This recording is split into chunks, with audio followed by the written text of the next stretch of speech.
안녕하세요. 바쁜 직장인 제рем입니다. 오늘은 지난번 앞서서 배웠던 반감산기에 이어서 전감산기 한번 해보도록 하겠습니다. 자, 전감산기는 전가산기와 마찬가지로 앞에 붙은 명칭은 full입니다. full subtractor라고 불리고요.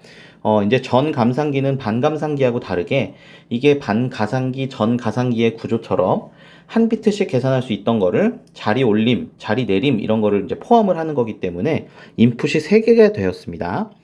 여기 이제 A에서 B를 빼줄 건데 여기 있는 input borrow는 여기 이제 좀 보시면 될 것 같아요. 오른쪽 상단에 BI.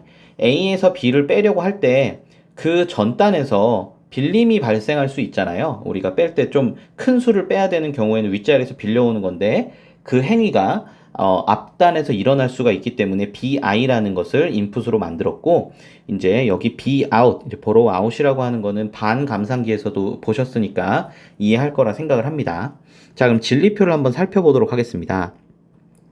000에 인풋이 들어갈 때는 당연히 차이도 0이고 borrow, 빌려주는 것도 없겠죠. 그치만 이제 두 번째를 보시면 BI 부분이 1이 됐습니다. A에서 B를 빼려고 했는데 이미 A에서 전 앞 단계로 1을 한 개를 빌려준 꼴이 되는 거죠. 그러니까 결국에 사실은 A에서 B를 빼는 거지만 A 빼기 B 빼기 BI 연산을 한다고 생각을 하시면 될 것 같아요. 자, 그러면 0 빼기 0 빼기 1 이런 꼴이 되는 거기 때문에 여기서는 자리를 하나 또 윗단에서 빌려와야겠죠. 그래서 B 아웃이 1이 되었고요.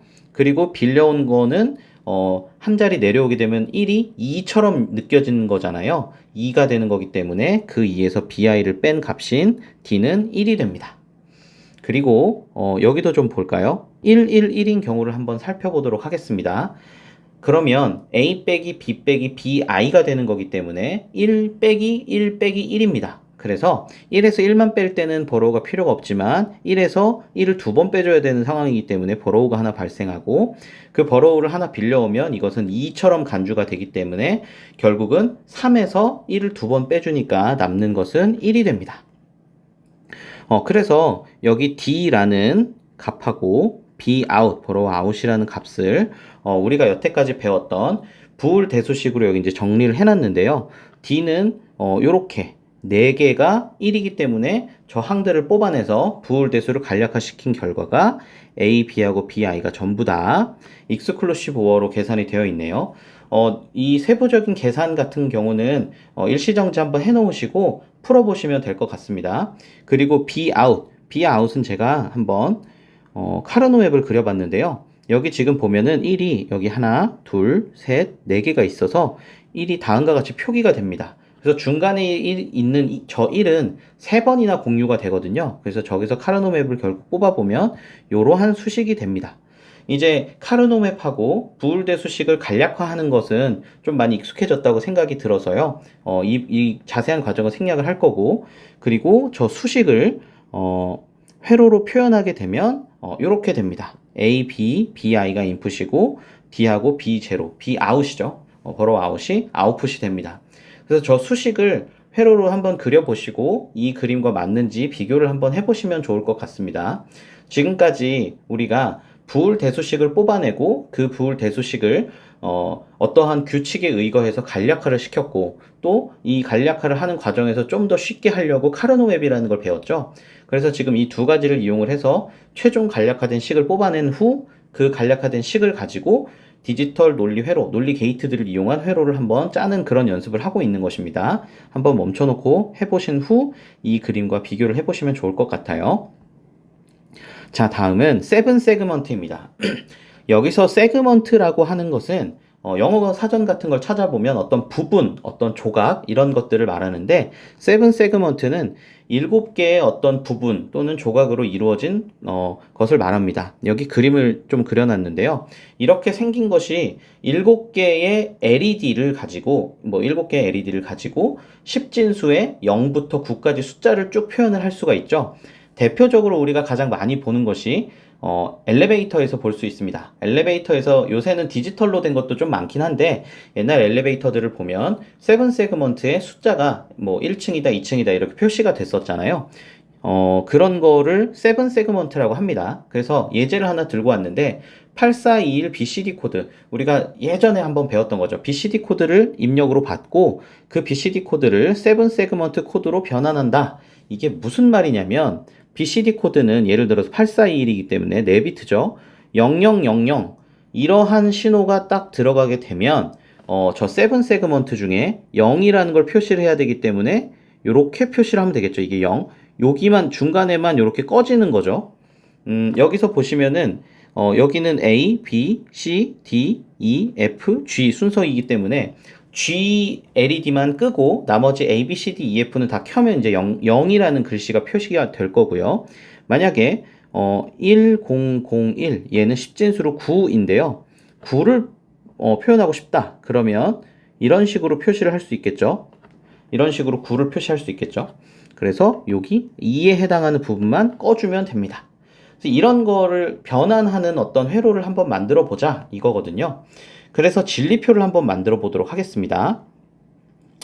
진리표가 사실 굉장히 많은데 몇몇 가지만 설명을 하고 넘어갈게요. 여기서 먼저 보시면 10진수 0은 BCD 코드로 0000으로 표기를 할 수 있고 아까 위에서 한번 설명을 드렸다시피 0이라는 것을 세븐 세그먼트로 표현하기 위해서는 A, B, C, D, E, F, G 이 7개 중에 G라는 부분만 끄면 되기 때문에 지금 조건을 우리가 0일 때 꺼지는 걸로 지금 제가 잡았습니다. 그래서 G 부분만 0이 되고 나머지는 전부 다 1로 켜주면 0이라는 숫자를 표기할 수 있겠죠. 자, 그럼 한 번 더 해보겠습니다. 10진수로 1 같은 경우에는 BCD 코드로 0001이 되는데 0001이 1로 표기가 되려면 여기에 있는 B라는 LED 그리고 C라는 LED 저 두 개를 켜주면 1이라는 글자가 되겠죠. 그래서 B하고 C에 해당하는 두 부분만 1 켜고 나머지는 전부 다 0으로 끄면 됩니다. 조금 이해가 되시죠? 그러면 2, 3, 4 이러한 과정들이 되게 이해가 되실 텐데 2도 한 번만 보겠습니다. 2를 만들려면요. 모양이 이런 모양이 되잖아요. 2가. 그러면 우리가 꺼야 되는 부분이 여기에 해당하는 게 C고 여기에 해당하는 게 F입니다. C하고 F만 여기 보시면 0으로 되어 있는 거 아실 수 있고 나머지는 1로 몽땅 켜준 상태가 됩니다. 자, 그러면 좀 밑에 내려가서 이런 걸 한번 보겠습니다. 여기 6을 한번 볼게요. 6을 보면 요렇게 보통 그림을 그리죠. 우리가 엘리베이터 같은 거 타면 요렇게 그려서 여기 있는 LED만 끈다. 요렇게 하는데 사실 여기 있는 LED를 꺼도 우리는 6으로 인식을 할 수가 있습니다. 그러면 여기 있는 게 뭔지 한번 볼게요. 여기 보시면 B라는 거하고 A라는 거네요. 여기 위에 오는 것이 A고 여기 밑에 오른쪽 밑에 오는 것이 B인데요. 여기 잘 보시면 일단은 모두 켜져야 되는 부분은 나머지 부분들입니다. 이 부분, 이 부분, 이 부분, 그리고 여기 이 부분, 여기 이 부분. 이 부분들은 모두 켜져야 됩니다. 최소한 5개는 켜져야 된다 그래서 여기 5개는 11111 이렇게 5개는 켠다라고 표시를 해놨고요. B 부분은 반드시 꺼져야 됩니다. B 부분은 반드시 꺼져야 되기 때문에 여기 0이라고 했습니다. 그런데 A 부분을 보시면 이렇게 제가 X 표시를 해놨거든요. 지난번에 X를 돈케어항이라고 부른다. 그리고 0 또는 1 설계자가 유리한 대로 쓸 수 있다 라고 말씀을 드렸는데 이런 데서 쓸 수 있을 것 같아요. 논리회로나 디지털공학 책에 보면 세븐 세그먼트가 거의 대부분 다 나오는 걸로 알고 있는데 저기 A에 해당하는 저 위에 있는 LED를 어디서는 켜는 책도 있을 거고 어디서는 끄는 책도 있고 또 어떤 책은 저처럼 0이나 1이나 둘 다 인식이 가능하니까 X로 표현을 한다 이렇게 하는 책들이 있어요. 근데 제가 여기서 X를 가지고 온 이유는 지난번에 돈케어, 무의 상태라고 하는 X 표시를 배웠는데 어디에 쓰는지 알려드리기 위해서 제가 가지고 온 겁니다. 그래서 저는 일단 A라는 LED는 꺼도 되고 끄지 않아도 되니까 X라는 돈케어 처리를 한 겁니다. 그리고 그 밑에 한번 보실게요. 여기 7 보시면 여기도 제가 돈케어 처리를 해놨는데요. 7도 잘 생각해 보시면 요렇게 표시를 해도 되고 요렇게 표시를 해도 됩니다. 여기에 해당하는 것이 위에 올라가서 보시면 여기 F죠.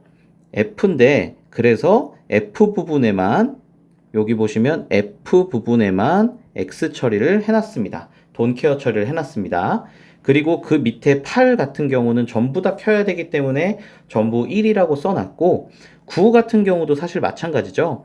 9 같은 경우는 이렇게만 해도 9로 인식이 가능한데 여기 밑에 있는 LED를 켜도 9로 인식이 가능하기 때문에 그 부분에 해당하는 것을 돈케어 처리해놨습니다. 그래서 진리표를 한번 쭉 써보시고요. 제가 이 회로를 전부 다 그릴 수는 없어서 한 가지만 지금 가지고 왔습니다. A라는 것인데 우리가 지금 LED가요. A가 하나, 둘, 셋, 넷, 다섯, 여섯, 일곱 개 중에 여기에 있는 게 A거든요. 켜지는 거, 그러니까 A의 값이 1인 상황을 제가 카르노 맵으로 그려놨습니다. 그리고 나머지는 X 표시를 쳐놨는데요. 사실 우리가 BCD 코드 같은 경우는 10진수로 0부터 9까지 가능하기 때문에 4비트의 이진수로는 0000부터 사실 1111이라는 0부터 15까지가 가능하죠. 그렇지만 우리가 사용을 하는 거는 0부터 9까지입니다. 그래서 10부터 15 같은 경우는 사용을 하지 않기 때문에 제가 여기 X 표시를 좀 해놨습니다. 형광펜으로 좀 표시를 해보면 요런 부분들이거든요. 요런 부분들은 제가 X 표시를 좀 해놨습니다. 저런 것들은 좀 참고를 해서 왜 X 표시를 해놨냐 이런 질문이 지금 생길 수 있을 것 같은데 저 부분을 X 표시를 해놓은 이유는 0부터 9까지만 쓰면 되고 10부터 15라는 상황이 안 생기는 게 가장 베스트고요. 만약에 그런 입력이 뭐 오류에 의해서 들어왔다라고 하면 키든 끄든 사실 상관이 없는 거잖아요. 근데 만약에 우리가 1층부터 9층까지 있는 아파트에 들어가는 엘리베이터를 만든다고 쳤을 때 그럼 1부터 9까지만 나오고 뭐 0이나 10이나 뭐 이런 걸 따로 표현을 할 수 있는 방법이 없기 때문에 그냥 돈케어 처리를 해 놓은 겁니다. 자, 그러면 A를 한번 뽑아보도록 하겠습니다. 우리 카르노 맵 한번 복습을 해보면 규칙이 어떻게 됐느냐? 1을 쭉쭉쭉 입력을 해놓고 2의 n승계, 2의 n승계로 묶을 수 있는 가장 최대한 크게 묶는다 라고 했죠. 그리고 지금 보라색으로 묶여있는 부분을 보시면 내 귀퉁이는 묶을 수 있다 이렇게 되어 있었고요. 그러면 하나씩 보도록 하겠습니다. 빨간색 네모로 묶은 부분을 보면 이제는 다 풀 수 있을 거라고 생각이 들어요. B1이 나오게 되고요. 컨센서스가 아니고 돈케어 항은 설계자가 유리한 방향으로 쓰면 되기 때문에 저 같은 경우는 여기 지금 사용된 모든 돈케어 향들을 전부 다 1로 사용을 한 케이스가 되겠죠. 1로 사용을 해야 더 크게 묶을 수가 있으니까요. 그래서 빨간색에서 나온 부분은 B1이 되고 파란색에서는 B3 그리고 이 초록색에서는 B2, B0 그 다음 보라색에서는 B2의 바, B0의 바. 그래서 B1과 B3는 그대로 왔는데 얘네 두 개는 익스클루시브 오어에다가 낫을 붙인 익스클루시브 노아의 형태라서 제가 다시 한번 바꿔봤습니다. 그래서 저 수식을 회로로 나타내면 잘 안 보이니까 여기다 한번 써볼게요. B1 그리고 B3 그리고 B2하고 B0는 익스클루시브 오어의 바 이렇게 표현을 하겠습니다. 그래서 여기 한번 볼게요. B0하고 B2, B0하고 B2가 익스클루시브 노아에서 여기 이렇게 나왔고요. 그 다음에 B1하고 B3하고 이 최종 결과물을 전부 다 5어 연산을 해주면 되죠. 이렇게 5어를 하고 이렇게 5어를 했습니다. 근데 사실 여기도 지금 써놨는데 3인풋, 3인풋 5어 게이트가 사용 가능하다. 여기는 지금 연산이 5억 연산이 2번 들어가서 제가 게이트 2인풋짜리 게이트를 2번을 썼는데 이걸 사실은 어떻게 해도 되냐면요. 이 결과들을 몽땅 한꺼번에 3인풋으로 바꿔도 됩니다. 자, 똑같은 표현을 한번 볼게요. 여기서 5억 게이트를 이렇게 크게 그려주시고 아웃풋을 이렇게 연결하고 이렇게 해도 똑같습니다. 그러면 얘가 B3 시그널, 얘가 B1 시그널, 그 다음에 얘가 B0, 익스클루시브, B2 이런 시그널이 되기 때문에 이 세 개가 한꺼번에 5어 연산 처리돼서 3인풋 5어 게이트로도 사용이 가능합니다. 그래서 참고로 알아두시면 좋을 것 같아서 여기다 써놨습니다.